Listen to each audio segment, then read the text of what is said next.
What if I told you someone is making millions every time a prisoner is locked in a cell? And what if I told you many of those prisoners were never meant to be there in the first place? America has the largest prison population in the world.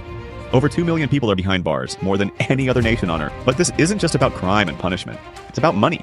It's about race. And it's about how poverty can silently push you into a cell while someone else cashes the check. Today in the United States, around 2 million people are being held in federal, state, local, juvenile, immigration, and other detention centers. But when you look at who comes under correctional control over a whole year, that number is closer to 10 million people, which is roughly the populations of New York City and Chicago combined. This is the story of America's prison industry, a dark, tangled web of profit, politics, and pain.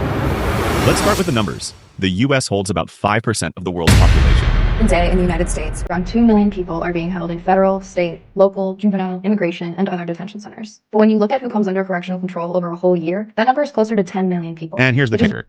A large chunk of those inmates are held in private prisons, for-profit institutions paid by the government to house people. In 2021, CoreCivic and Yago Group, two of the biggest private prison companies, made over $1.7 billion. To many of you that private prison companies, mainly Geo Group and CoreCivic, who contributed more than $1 million to Donald Trump's presidential campaign, are champing at the bit at their prospects for big profits in 2025. Their business model? More prisoners equals more profit.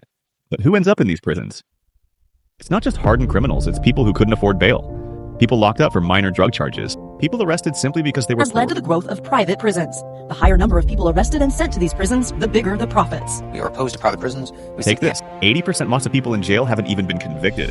They're just waiting for trial because they couldn't afford to pay for their freedom.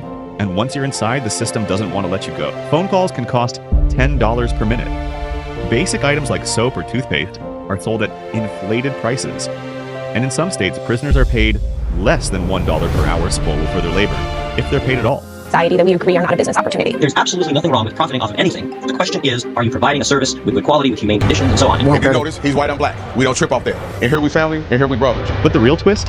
These prisons don't just profit off inmates. They lobby for tougher laws to keep cells full. From 2000 to 2020, private prison companies spent millions lobbying Congress. Mainly Geo Group and CoreCivic, who contributed more than $1 million to Donald Trump's presidential campaign, are champing at the bit at their prospects for big profits in 2025. Pushing policies like 3 strikes and mandatory minimums. Policies that keep people locked up longer. And it goes deeper. The low-level crimes. Mandatory minimums mean convicted people have to serve a minimum sentence, whether or not a judge thinks they deserve it. For example, private prisons have nice contracts with minimum occupancy clauses. Deals that guarantee the government will keep their facilities at least 80 to 90% full wine. If not, the taxpayer pays the difference, and it's not a system designed for justice, it's a machine designed for money.